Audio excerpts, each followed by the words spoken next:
I'm Jen Taylor Skinner, and this is the Electorette.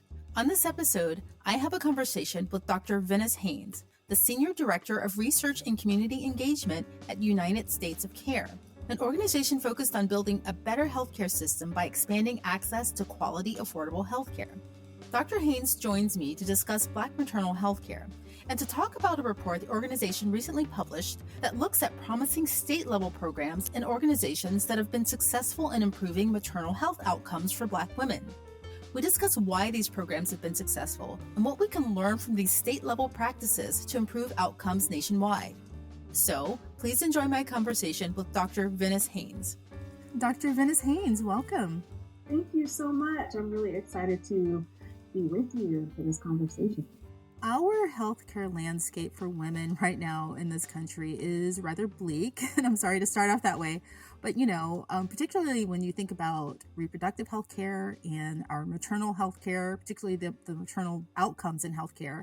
For context, America is one of the most dangerous places in the world, in the developed world, to give birth. In terms of maternal mortality rates, we have one of the lower mortality rates in the developed world. That's when mothers die during childbirth or because of pregnancy-related causes. And just looking at the U.S. alone, speaking of the maternal mortality rate, Black women have the worst outcomes, I believe. I think it's 3 times more than white women. All that said, all that bleak stuff out of the way, I was pleased to read the report from the United States of Care, which highlights some bright spots in our maternal health care system, by looking at some promising programs from around the country.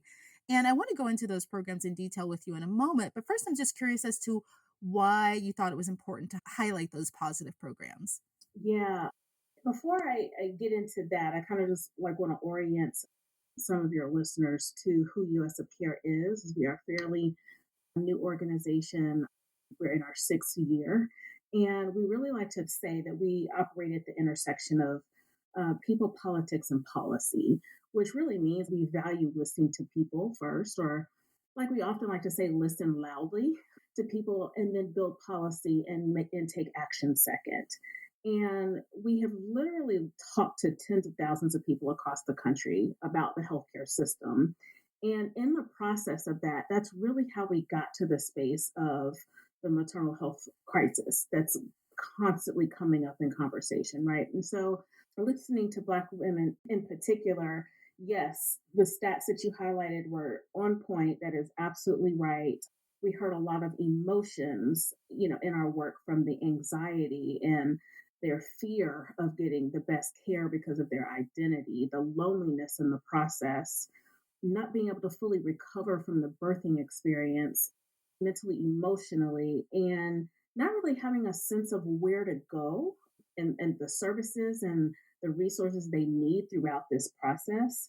And so a lot of the people that work in this space that are aware of the statistics and, kind of where Black women are falling in this, the needle hasn't moved. And I think we all know that and acknowledge that, which is why we really wanted to create space as we were listening, not just for where the critical gaps are, but what's the ideal journey and where are there bright spots in this process? Because we feel there's a lot of that happening, but that gets left out of the conversation quite often. And so, from a personal anecdote, talking about this, like you said, it's bleak. It could be discouraging. And I think about, my sister who had a really interesting experience, so part of how I come to the work is as a Black woman, but just not having kids myself, I'd be lying if I didn't say that this is not a big consideration on whether or not I should have children or not, right? But this is exactly why it's important to highlight the bright spots in this. So it doesn't feel so burdensome and so heavy. And it kind of interrupts this narrative that it's all doom and gloom. You're going to have a difficult pregnancy and there's no solutions out there when there actually are. So I kind of wanted to give some of that framing, both of who we are as an organization and how we got to this space and why we think this is really important. Part of crafting the bright spots is coming out of some really detailed work we've been doing in terms of crafting a journey map. And It's really capturing the experience from preconception all the way to postpartum and child wellness, where we highlight some of those things that I just mentioned, right? Those critical gaps in failure, those pain points.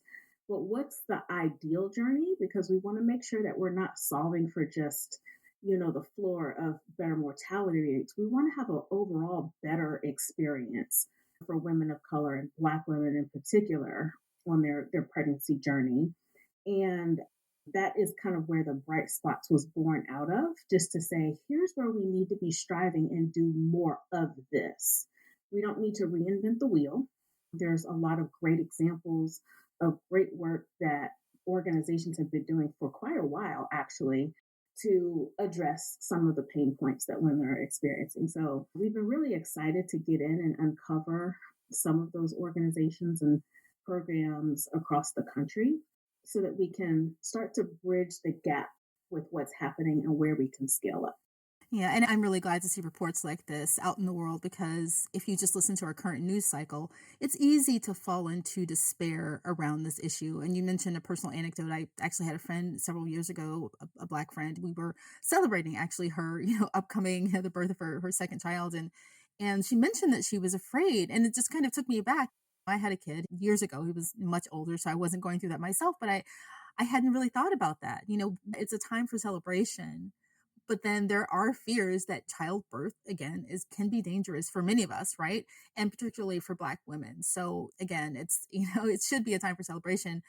In your report though, and again, I was glad to see that the report came out, but you referred to something called community-based organizations or CBOs, right? And those are community-based prenatal or perinatal healthcare workers. And so if I'm a pregnant person and I want to seek the help of one of these CBOs, what role would they have in my pregnancy compared to a traditional healthcare center? Yes, I love that question so much because community based organizations, I don't think get the praise and honor and respect that they deserve for all that they do. Think about when we talk about how the system is set up. And I think it's not lost on anybody that it's just a whole mess. And people just generally can't get what they need across the board. And so in the pregnancy experience, it's almost like it's so saturated, it's so overrun, everyone's burnout. People often feel like they're like a cog in a wheel, like a cafeteria assembly line. They get you in, they get you out. Community based organizations can fill those gaps. What questions do you have? What services do you need? And it's not always a one size fits all. So the beauty about community based organizations is they are structured to understand first and then meet the needs of their specific communities and understanding what women are needing in that particular area. Is it a gap in childbirthing classes? Is there a gap in lactation support? Is there a gap in some of what we call the social drivers or social determinants and structural determinants that need to be met? And they can come in and meet those needs more readily than some of the systemic structures that are out there can do. And so that's why I say I don't think they get the praise and honor that they deserve because that's a lot of work and there's so many resources, both monetarily, personnel wise, and the like, that go into being able to meet those needs. And they're really on the front lines, filling in the gaps and meeting women where they are with what they need. But sometimes it can only go so far, and depending on where they are and what they're offering, they often need support so that they can continue to sustain those services that they're providing for those communities. It's funny that you mention a cog in a wheel because you hear people complain about going to the doctor, not just pregnancy related visit, but just for any visit, right? And people complain that, oh, my doctor rushed my visit. They don't really have time to really take the time to listen to me and listen to my needs. And that doesn't really change because you're pregnant, right? A lot of the healthcare systems and workers are kind of overworked and kind of squeezed. So that doesn't really change just because you're seeing a doctor for pregnancy. So reading your report, I see that a lot of them have achieved better outcomes, right, than traditional healthcare. How have they achieved that? It's because they're right there and they take the time to listen and understand first, right? And so I always like to double down and reiterate that community based work is not a one size fits all approach because every community needs different things. They have different things at their disposal and similarly don't, depending on where you are. And so community based organizations are sensitive to that. They see that and they adapt and create programs and services accordingly. Some are able to track where they are with women coming in the door. I'm putting on my evaluation hat really quickly to say, like, okay, in 2019, we were here. And in 2023, we've been able to improve, lactation support. We've been able to decrease the number of women that have been experiencing postpartum depression. Pick the metric, pick the indicator, because they're right there and can understand and adapt and create the services that women need.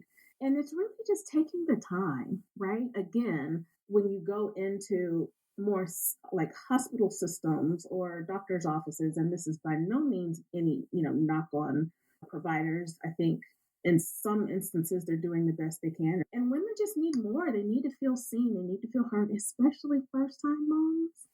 I can't tell you the number of times that we've heard women, having to go to Google or Facebook groups to get just their simple, basic questions answered, or where do you go if you have this concern, or, this, that, and the other. And so community based organizations paying attention to those things, understanding where women are starting, can be able to craft programs to be able to say, well, let's understand this and figure out how we can close those gaps more readily. So there's an organization that you mentioned in the report that I really like. It's called, and tell me if I'm pronouncing this correctly, Mama Toto, Mama Yes, Toto Village, right? yes, Mama Turtle Village in DC.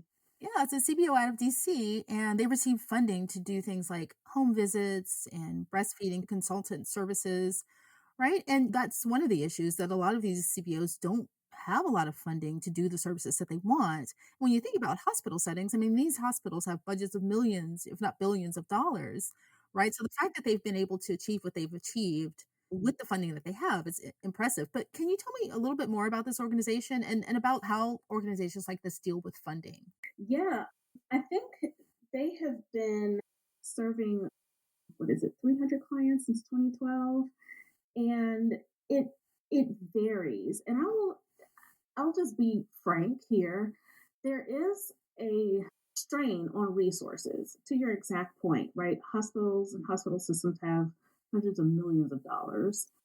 There's grant funding out there, there's a lot of different funding sources. And depending on the sector that you're in, there's not always the equal distribution of these resources. And, Mama Toto Village has been phenomenal in understanding what the needs are in those communities and refining those and using that to say, hey, we've been able to make an impact. We have had zero cases of maternal mortality since we've been in operation, and they can turn that into dollars. But everybody is not able to do that to the same level. And so that's actually one of the trends that we have been seeing in some of the other organizations, right? They kind of have to diversify how they get the funding for their organization based on what's available to them. The funding is, I think, always a struggle, but they find creative ways to get the dollars that they need. That doesn't mean that there is not opportunity to be better at that and to kind of shift some of that power back to these communities so that they can have the dollars to keep doing the good work that they're doing.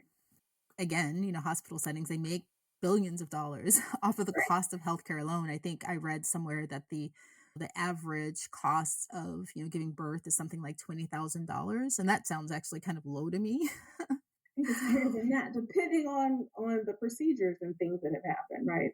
And I want to ask you about other countries. I don't know how much the organization is spent on looking at how other countries have better outcomes, but services like the ones that you've mentioned, like home care services, home visits, doula services, a lot of countries that have better outcomes than we do here in America have those folded into their national healthcare system. And it's provided on a national level. Is that a goal that we want here in America where we won't have to do this kind of piecemeal approach and have these good organizations and good people in these organizations just kind of fighting for funding to do better by the pregnant people in this country?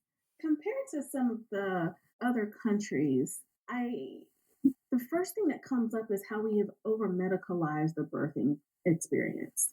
I think about in the Black community in particular, doulas and midwives were how we brought children into the world from the beginning. And looking at the timeline of that, that has gotten edged out of our culture in some places, right? To where it's become the default to you go to the hospital, have a baby, full stop, and there are no other options. And what we're seeing, not just now, this has been happening over many years, is to try to reintroduce doulas and midwives back into the fold because it's shown that that improves birth outcomes, right?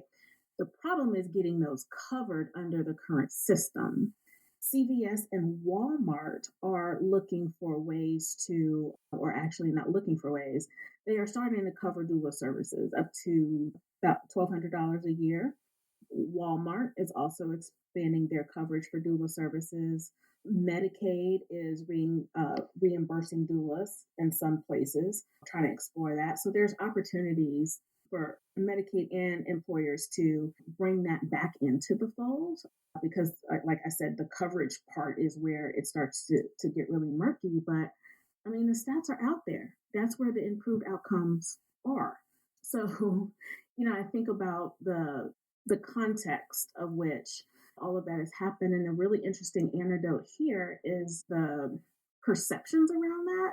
I think about when we were talking to some women in rural South Carolina, and they actually told us that there was a stigma in their communities around having a doula or a midwife. Because if you had that, you were seen as less than. They wanted the privilege to be able to go to a hospital to give birth. And that was a really interesting, like, wow moment because of like the infiltration of classism, if you will, and how some of the thinking on that will have to be undone. And that's not just a current thing, that's something that's kind of been passed down over the last few generations. So it's a really interesting nod to history. I think we need to kind of look back at where we started versus where we are. And some of those things that we know worked back then can still work now. How do we integrate that back into the current system? How do we get it covered so that more women can have safe pregnancies that we know doulas and midwives can provide for them? So that is one thing that we do highlight in our Bright Spots report for how more coverage or examples of coverage for those services are starting to take shape. When I had my first kid, the hospital that my doctor was at, and it was pretty nice. And I was like, I am happy I am here because I do not want to be in my house right now. Mhm. And I don't fully know what doula services would offer me, and maybe a lot of people don't know that, right? I didn't know it was something that was available. So can you explain to people like me what could have been, improved in my experience if a doula had been involved? Yeah. So doulas really are, and I will just, and the deeper I get into this work, the more I'm just fascinated. Doulas, I like to think of are like advocates. They are there on behalf of the mother. The questions, the concerns, the changes in your body, answering questions on what's happening. When you're in the delivery room, they are there to advocate for mom, to help her labor naturally as much as possible. When there are things that are, I don't want to say pushed, but sometimes pushed, on the woman, oh, you need to have a C-section. Oh, do you want to have this epidural? Just they're there to kind of intervene and say, no, we're going to take this route. This is what she needs in this moment. She is there to solely focus on mom and put the towel behind her head and do the breath work and the body positioning and, be hands on or whatever the mom needs, not just in childbirth. Even there's postpartum doulas, there's loss doulas. They cover the entire spectrum and they are there to be really hands on. A midwife is more clinically oriented and they usually are able to deliver the baby, usually in a setting or a hospital setting or a birthing center. There is more training required for a midwife, and I'm just breaking this down in lay terms. But yeah, the doulas are really there they know the process, they understand the woman or the birthing person and what they need in that moment. Yeah, no, that makes sense because when you think about the person who may be there to advocate for you, say your partner, right? Yes. Neither of you presumably know much about the medical aspects of what's going on and how to answer those questions. Do I need a Hmm. C-section or not? Or do I need an epidural or not? They may be Right. an advocate for you emotionally, but if they don't have the language and the skills to advocate for you in a medical sense, I could see Exactly. the need for that. Yes. Think about how much pain you're in. You're having contractions. You got all this stuff going on. The last thing that you want to be able to have to do is make these major medical decisions, right? Right. So, I mean, is this something that you can envision being folded into our traditional healthcare system so that more women have access to this? Maybe legislation on a federal level. Yeah, really good question. Representative Lauren Underwood reintroduced the Momnibus Act last year in 2023 for more coverage options and payment models to be able to speak to coverage and how better maternal care is delivered. And I also want to shout out Black Mamas Matter Alliance, who has a policy agenda that looks for more perinatal workforce development to include doulas and midwives, right? And so there's work out there, there's policy recommendations and advocacy, out there for the coverage to expand the workforce. Because a lot of what we heard too is they want to have providers or somebody there that looks like them, that can advocate for them, that can understand, what it is they need. Like that cultural congruency component is really, really key. And so, of course, coverage, you've got to expand the workforce, but then you've got to cover these services too. So imagine a world where you've got the education out there, but that's also met with, okay, great, I know these are out there. If I go seek out a doula or a midwife, I can know that I'm covered either through Medicaid or through my employer sponsored insurance or however your care is covered. And so that's a big part of some of the work that's out there to try to get past.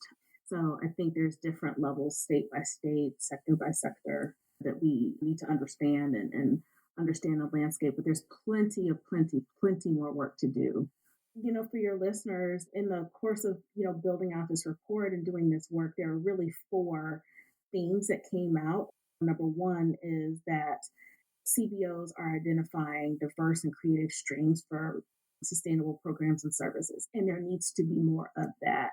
They're really starting to center equity as an explicit goal and craft programming and services to achieve that. And so, California Birth Equity Collaborative is one that I want to lift up that's doing that work really well, as well as the WIN Network in Detroit, where they have their centering pregnancy model.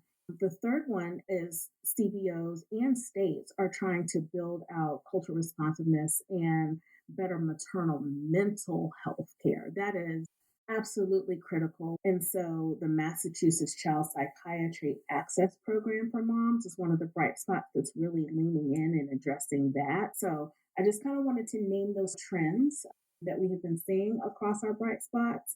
And we know that, when this report comes out, and even those that we've highlighted and highlighted in a short time here, that is by no means an exhaustive list. There's so much good work out there happening. And if I had a call to action or final word, I would say, let us know if you're listening to this or you know of organizations that are out there doing amazing things and need to have more attention. Just let us know. We want to catalog those. We want to give everybody that's doing their flowers, that's doing this great work, because we need more of it and it needs to be.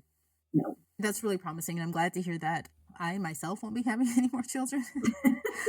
But Fair. I look I look forward to the landscape being better for the people who come after me, my daughter, my nieces, and just all the women and the people out there, the pregnant people want to be pregnant, having a better healthcare landscape with all of these services kind of built in so that everyone can get the care that they deserve and they need. And I thank you for your good work.